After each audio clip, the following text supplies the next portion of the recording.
Bon, alors deuxième instruction. Je vous ai dit que je ne savais pas bien de quoi je parlerai aujourd'hui. Et ça se vérifie un peu, et même beaucoup, en ce sens que, à partir de ce que je vous ai dit hier, et qui est un peu comme un coup de gong, un coup de semonce que j'ai reçu et que je vous ai transmis après l'avoir reçu, et tel que je l'ai reçu, ou à peu près, sans grande modification. Après ça, eh bien, toutes sortes de réflexions dans toutes sortes de directions sont concevables, et que mon instinct, ce serait de vous dire, ça alors c'est vraiment la parole, pas de Dieu, mais humaine, que j'ai envie de vous dire pour cette fin de réco, c'est celle qui domine, hein, et que je voudrais que vous reteniez bien toute la journée. Vous avez fait la réco substantiellement, puisque vous avez fait l'adoration, nous aurons la messe tout à l'heure, vous prierez encore un peu. Alors, pour les raisons que je vous ai dites tout à fait au début hier, à savoir que j'arrivais en bout de course, ma parole essentielle jusqu'à ce soir sera patientiam habe in me, n'est-ce pas? Faites-moi, ayez un peu de patience envers moi, ne m'en demandez pas trop, laissez-moi le temps de digérer moi-même ce que je vous ai dit hier, car j'ai une conscience aiguë de ne pas l'avoir encore bien digéré. Je ne vous demande pas non plus de le digérer, vous. Faisons-nous patience un peu les uns les autres. Alors, n'attendez pas de moi des mises au point définitives que je ne peux pas vous offrir, ce serait prématuré. Je dirais, n'attendez pas de moi grand-chose aujourd'hui. Patientiam habe in me, faites-moi cette charité. Alors, sur la base de cette irresponsabilité que je revendique et que vous m'accordez, je le présume. D'ailleurs, ça ne changerait pas grand-chose si vous ne m'accordez pas, parce qu'à l'impossible, nul n'est tenu. Sur la base de cette irresponsabilité, nous parlerons, comme nous pourrons, un peu à bâton rompu. Une première remarque qui m'est venue à l'esprit à propos de ce jumelage dont je vous ai parlé, et aussitôt que j'ai moi-même voulu non pas vous donner l'exemple, mais mettre en œuvre pour mon propre compte ce que je vous proposais, j'ai immédiatement compris, de manière très vive, que dans ce jumelage, et une fois de plus, nous étions beaucoup moins donateurs que receveurs. J'ai immédiatement entrevu que c'est plutôt dans l'autre sens que j'y pensais, en sens que j'avais beaucoup à recevoir de la prière et des sacrifices et des souffrances de la personne choisie par Dieu, car il n'est pas question que nous la choisissions nous. Nous nous offrons à la Providence et au Saint-Esprit pour la choisir. Nous pouvons l'imaginer un peu à notre gré en espérant que le Saint-Esprit nous guide. Dès que j'imagine quelqu'un dans cette situation, je me sens beaucoup plus tributaire de ce que cette personne peut me donner, de par les grâces inévitables qu'elle reçoit du fait qu'elle connaît la 8e béatitude, la béatitude des persécutés, qui consomme toutes les autres, beaucoup plus que je ne peux apporter quelque chose. Simplement, il y a une certaine manière de jouir de l'existence qu'on ne peut pas avoir de la même manière si on ne ferme pas la porte au cri de quelqu'un qu'on aime et qui souffre à côté, que si on la ferme. Voilà, c'est tout. Pour pouvoir jouir tranquillement d'un bon repas, si quelqu'un souffre et gémit, il faut effectivement fermer la porte. Sinon, vous ne jouirez pas tranquillement de votre bon repas. Ça, c'est sûr. Alors, vous me direz, il faut qu'il y ait une limite raisonnable à tout. Eh bien, oui, cette limite raisonnable, elle viendra de l'intéressé lui-même qui souffre et qui souhaitera, si justement nos nerfs sont à trop rude épreuve, qu'il y ait des moments de détente et Il y a ce que les anciens pères du désert appelaient la discrétion. Il ne faut pas exagérer, il ne faut pas devenir halluciné, affolé. Il faut quand même ne pas oublier que la vie est bonne. Bon, il y a une mesure à garder dans l'anxiété et dans le refus de jouir de la vie parce que mon frère souffre. Il y a une mesure à garder dans ce sens-là. Il y a une autre mesure à garder dans l'équilibre justement qu'on veut avoir en disant quoi, il faut quand même profiter un petit peu de la vie. Oui, mais en acceptant que cette jouissance de la vie soit mesurée par le souvenir, la présence, la réalité, la certitude des cris et des gémissements poussés par ceux qui ne peuvent pas jouir de la vie. Et qui ne peuvent pas jouir de la vie parce qu'ils ont la foi. Et la foi dans ces réalités-là, justement, je disais à l'un d'entre vous hier soir, qu'il y avait entre le curé d'Ars et l'Église en détresse que nous évoquions, ce lien un peu inattendu pour moi, j'y pensais pas du tout hier soir quand je vous en ai parlé, puis j'en ai pris conscience après coup, c'est que la plupart de ces chrétiens et de ces prêtres ont une doctrine chrétienne et une spiritualité chrétienne qui est précisément encore celle du curé d'Ars. Et que ce qui les soutient, et ce qui soutient l'obligation où ils se croient de ne pas caler, de ne pas abandonner, de ne pas apostasier, mais c'est que pour eux, ces choses-là existent telles que le curé d'Ars les a prêchées. Alors, il faut reconnaître que si c'est vrai qu'il n'y a pas une telle différence entre la foi et l'incrédulité, on aurait bien tort de se faire mettre en prison pour notre foi. Enfin, on serait bien bête. Et c'est ce qu'évoque l'évêque que je vous ai cité, qui dit, mes prêtres, ils ont l'impression d'avoir joué le mauvais cheval. Ils ont cru qu'ils devaient tenir bon sur un certain nombre de points. Ils ont souffert, ils sont morts quelquefois pour ça, ou ils ont fait de la prison, ils ont contracté des maladies irrécupérables, et puis ils aperçoivent qu'on leur dit de l'autre côté, pouh, oh là là, vous avez fait des sacrifices pour des choses auxquelles nous ne croyons plus, sans persécution. Vous voyez? Alors, justement, la première grâce que je demande à ces chrétiens, c'est de garder leur foi, parce que leur écœurement et leur nausée, quand ils voient qu'on brade ce pourquoi ils donnent leur vie, pourquoi ils souffrent, les pousse incontestablement alors à une grande tentation d'amertume, de révolte, d'aigreur, qui est une tentation pour laquelle il faut prier pour qu'il n'y tombe pas, parce que quel dommage, comme dirait le curé d'Ars, d'avoir souffert tellement, si c'est pour perdre l'onction et la douceur de la charité que gardent les meilleurs d'entre eux, dit cet évêque. Bon. Je disais donc que leur foi est quelque chose du même ordre que celle du curé d'Ars, et leur pratique religieuse aussi. Alors, le curé d'Ars, qu'est-ce que c'est que ce bonhomme-là?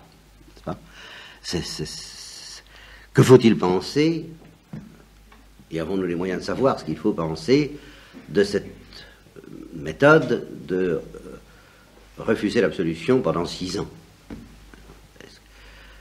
Bon, alors, une page du Monseigneur Trochu, qui ne peut pas être suspecté, lui, d'être dans les idées modernes, va tout de même montrer qu'il faut, je ne dis pas en prendre en laisser, mais voir les choses avec,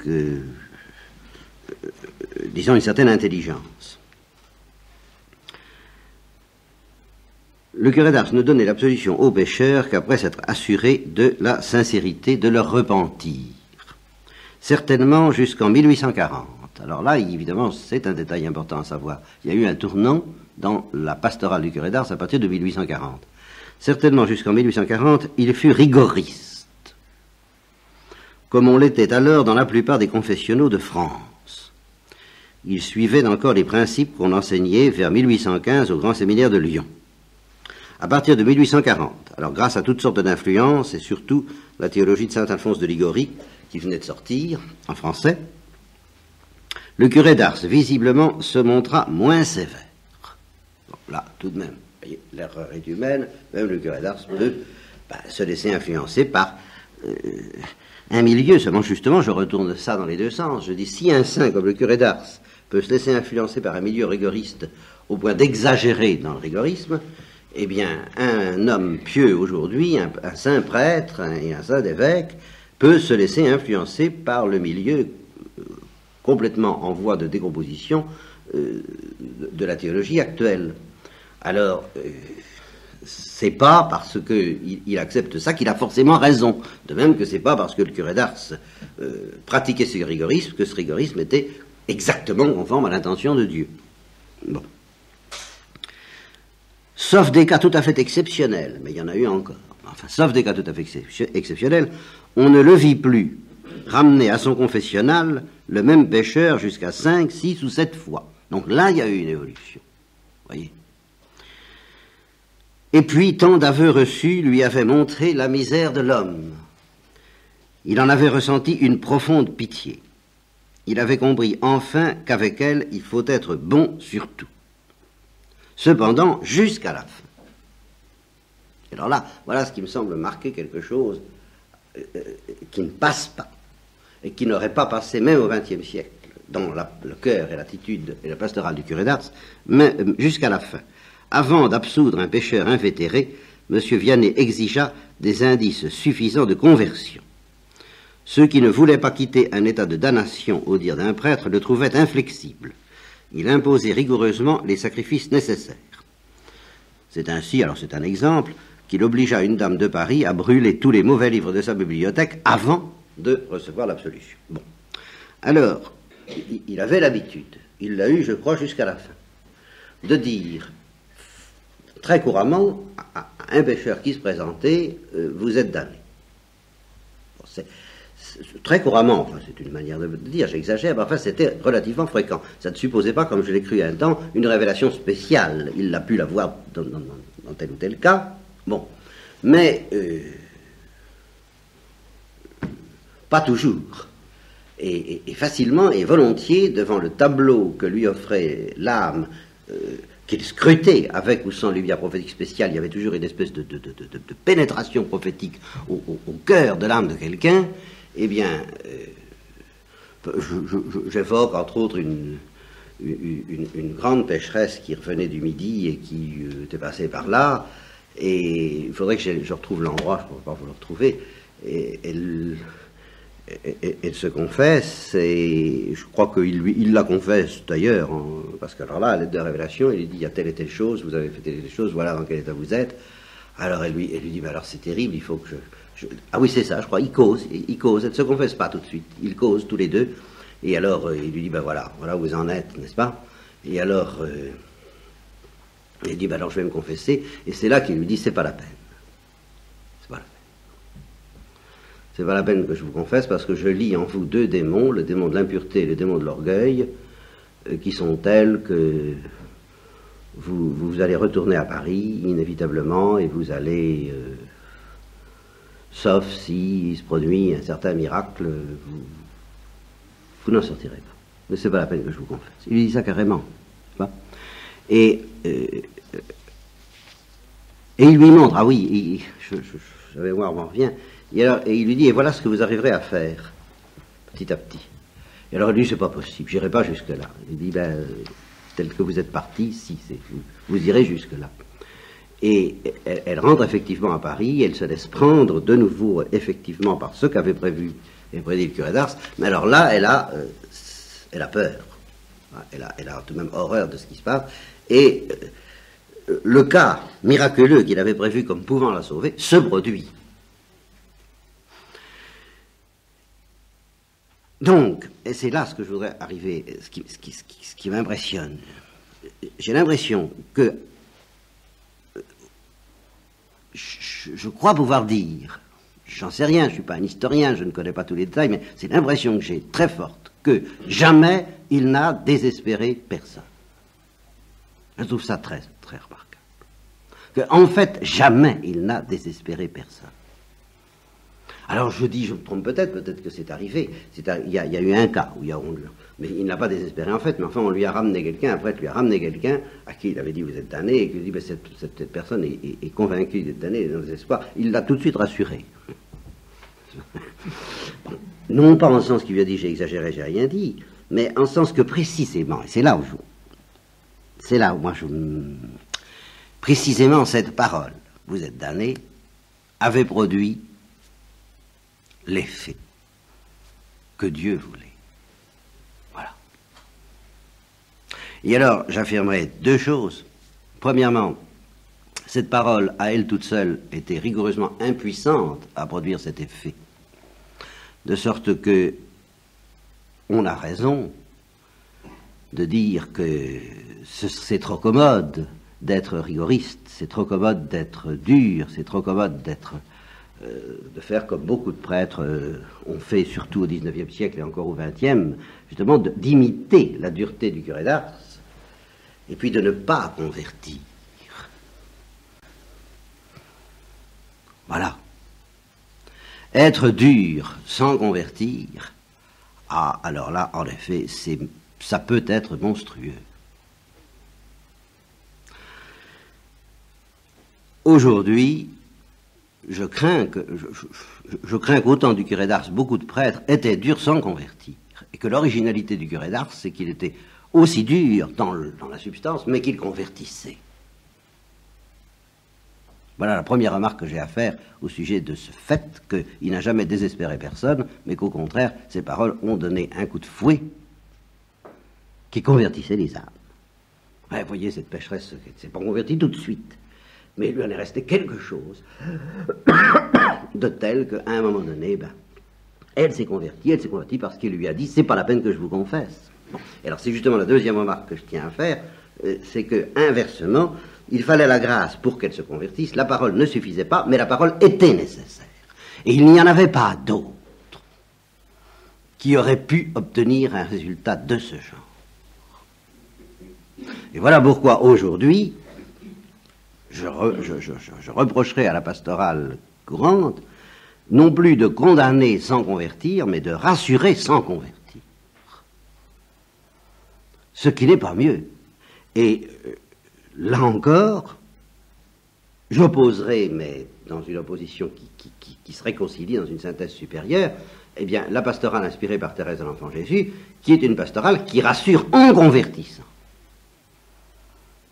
Parce que ça aussi, il peut arriver, il y a des cas, et il est probable qu'ils sont plus fréquents au XXe siècle qu'au XIXe, parce que justement nous sommes dans une telle mélasse, dans une telle détresse, dans une telle angoisse, dans une telle anxiété, qu'en effet il est possible la plupart du temps, et je reviendrai là-dessus parce que ça a été quand même un peu ma pastorale, au moins individuelle, pendant longtemps. J'ai voulu me mettre un peu sous la bannière de Thérèse de l'Enfant Jésus, j'ai cru sentir beaucoup de détresse chez beaucoup d'âmes, je me suis souvent dit c'est un manque de confiance qui les perd, et alors avant tout il faut convertir en redonnant confiance en Dieu, puisque cette confiance est en train de se perdre.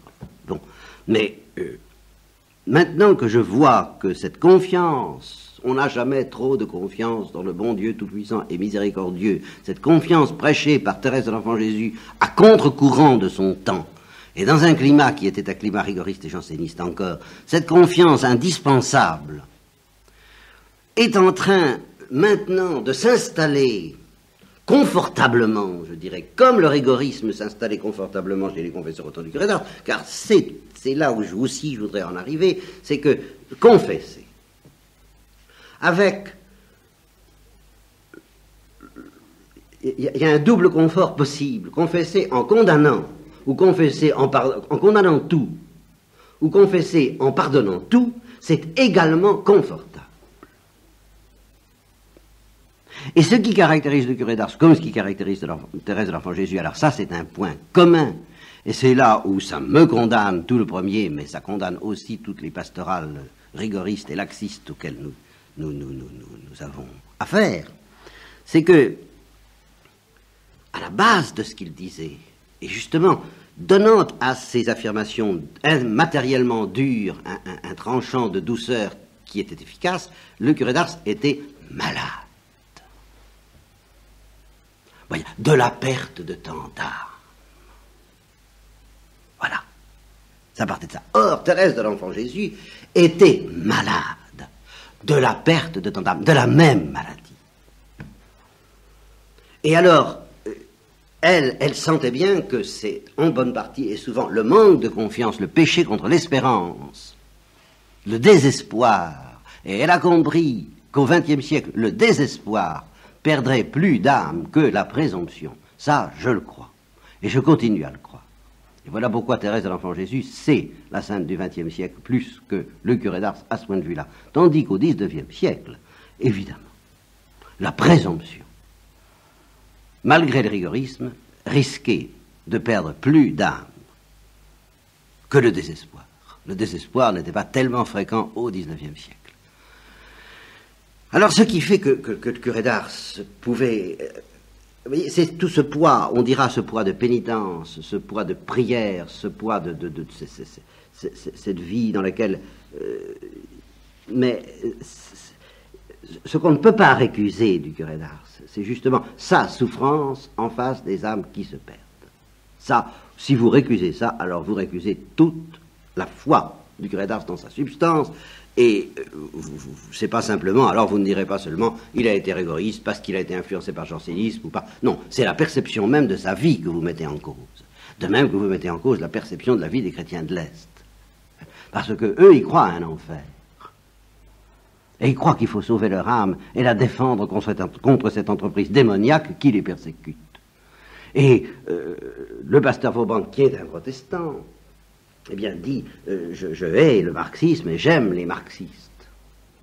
Et comment faire ça si on n'est pas convaincu justement que le marxisme est quelque chose de diabolique qui s'empare du cœur des pauvres hommes et qui risque précisément de les entraîner dans les ténèbres éternelles? Sinon, pourquoi en faire tellement? Pourquoi en faire un tel plat? Pourquoi en faire une telle histoire? Alors, en quoi a consisté cette espèce de trouble qui s'est emparé de moi, je l'avoue, en lisant ces textes à la fois du père Werenfried et du curé d'Ars? C'est que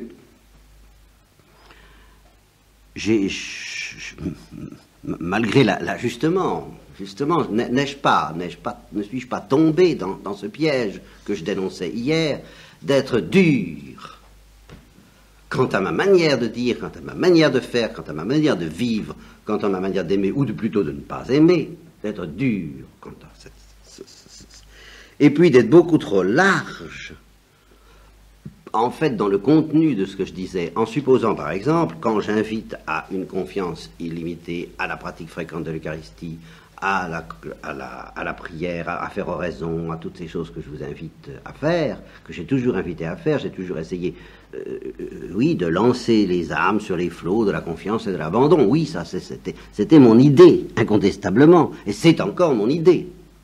Mais, n'ai-je pas été lâche?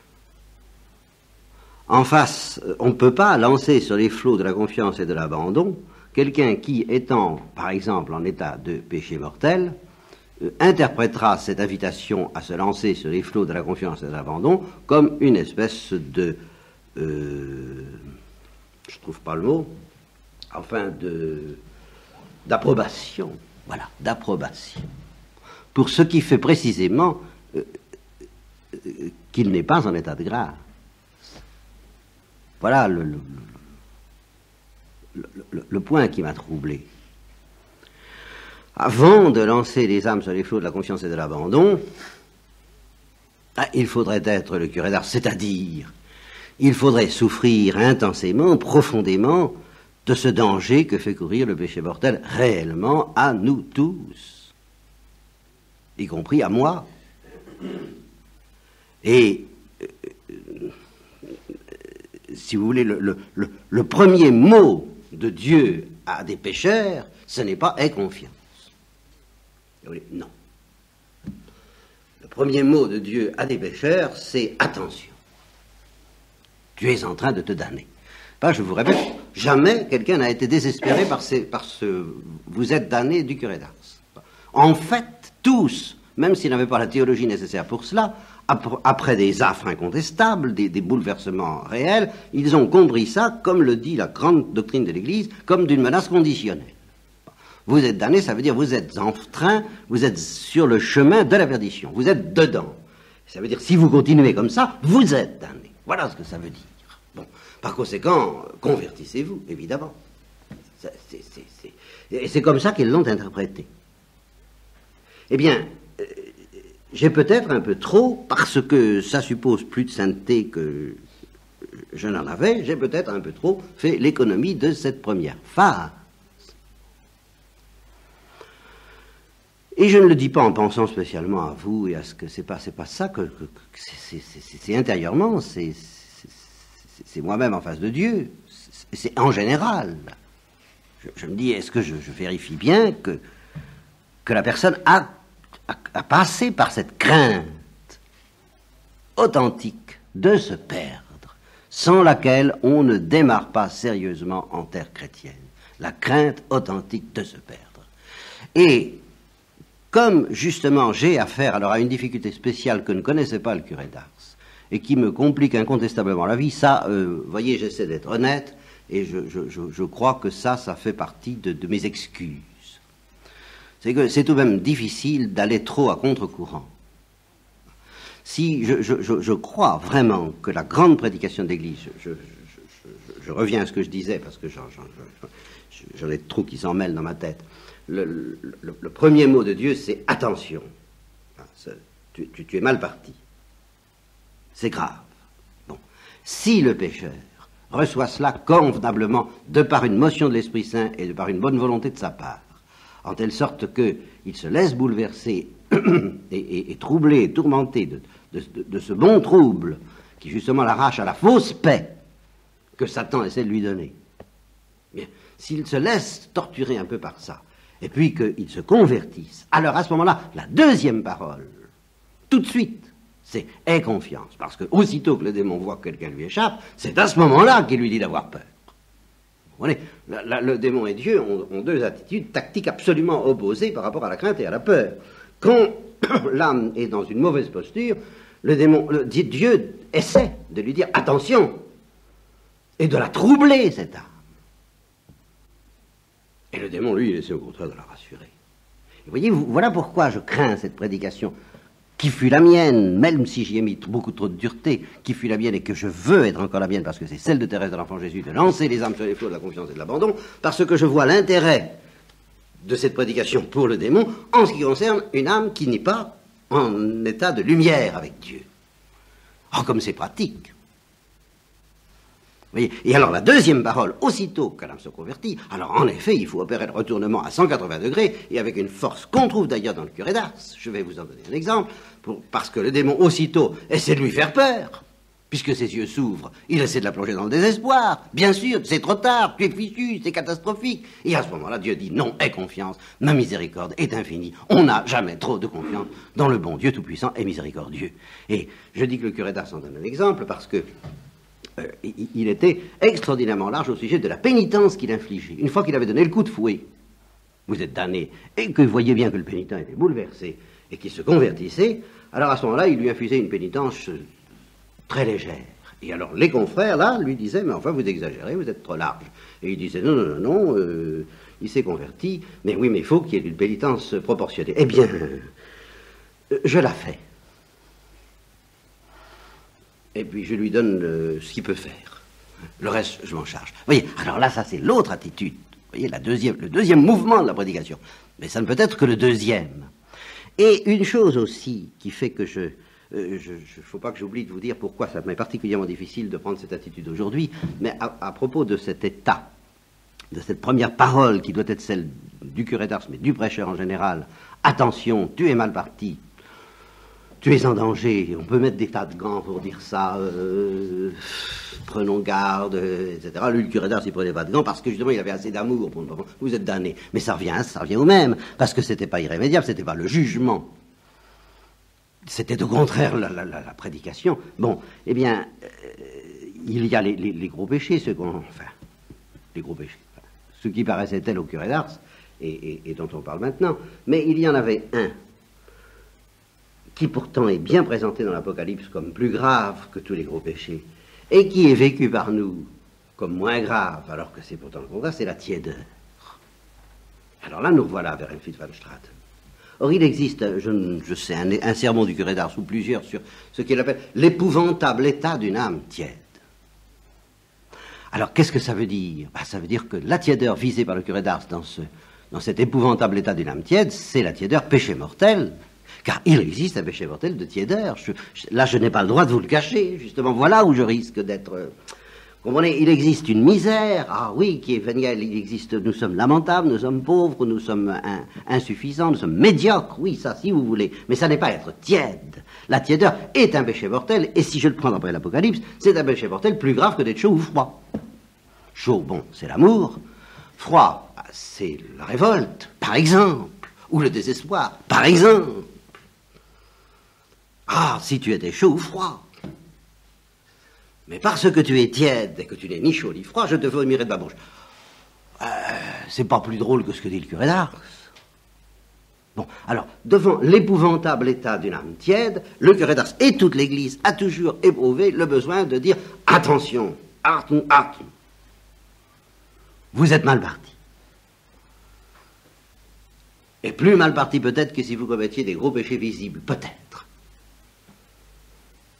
Et une fois, alors que on a accueilli cette parole avec le trouble qu'elle doit provoquer dans une âme qui est installée dans une fausse paix, alors on peut lui donner enfin la paix de Dieu, la vraie paix de Dieu. Bon, pour ça, il faut être un saint, pour ça, il faut aimer, il faut toutes choses que je ne sais pas faire et qui sont à mon passif pour ne pas faire cette prédication comme il faut.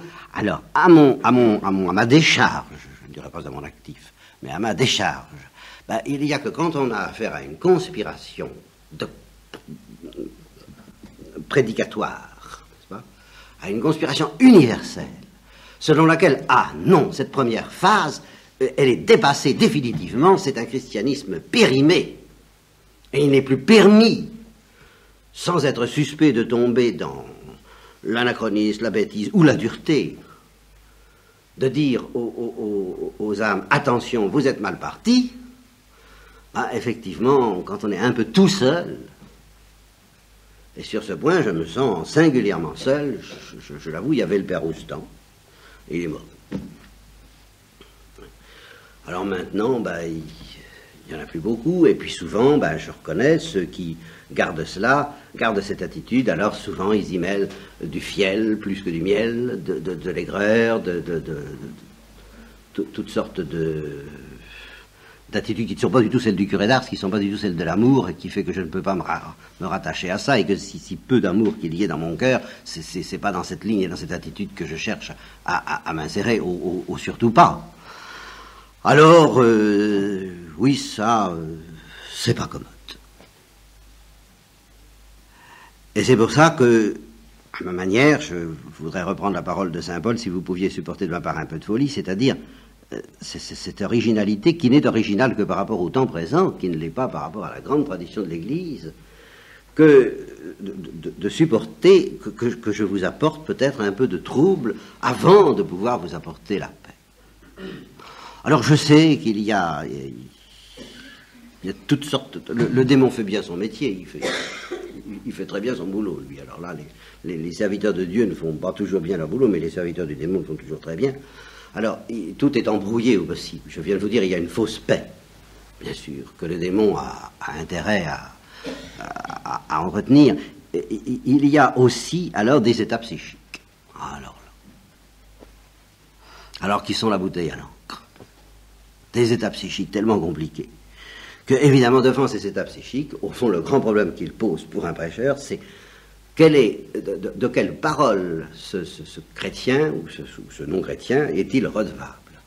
Est-ce que, en fin de compte, ce qui va le guérir de ses peurs, de ses anxiétés, de ses angoisses, de ses tourments psychiques, est-ce que ça ne va pas être la vraie peur? Ou est-ce que c'est la confiance? Qu'est-ce qu'il faut lui prêcher? Les flots de la confiance et de l'abandon? Ou les flots de la confiance et de l'abandon après un coup de semonce?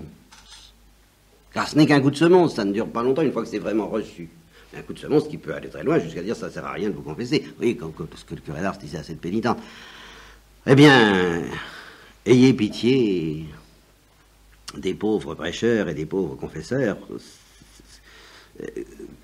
dans la mesure précisément où ils essaient d'avoir pitié de vous. Et de les aider dans leur tâche en aimant la lumière. C'est tout, en aimant la lumière, quelle qu'elle soit. Si nous sommes humbles, nous la recevrons. Dieu nous la donnera. c'est infaillible. Mais cette humilité, justement, qu'il s'agisse de l'humilité, qu'il s'agisse de la confiance, qu'il s'agisse de la supplication, tout ça ne va pas sans que le Saint-Esprit nous soit donné. Et le Saint-Esprit ne nous manquera pas. Mais je ne peux pas vous donner de trucs. Vous comprenez, je pourrais vous dire, je vous dis, ayez confiance, et ben cette confiance peut en fait nourrir un endurcissement qui s'en fait pas, qui s'endurcit d'autant plus tranquillement qu'on lui dit d'avoir confiance. Si je vous dis supplier, ben la supplication peut être égoïste, et peut-être, mon Dieu, viens me tranquilliser, viens me tirer de là, viens me donner mon... Qu'est-ce que vous voulez, il n'y a rien qui puisse remplacer l'amour. Voilà. Celui qui laisse entrer l'amour dans son cœur, même s'il est en état de péché mortel, cet amour va le troubler, mais cet amour va le sauver. Cet amour va le troubler, pas précisément parce que ça va déranger son équilibre, mais cet amour va le sauver parce que ça va l'amener à une supplication qui ne va pas être purement égoïste, qui va venir de l'amour.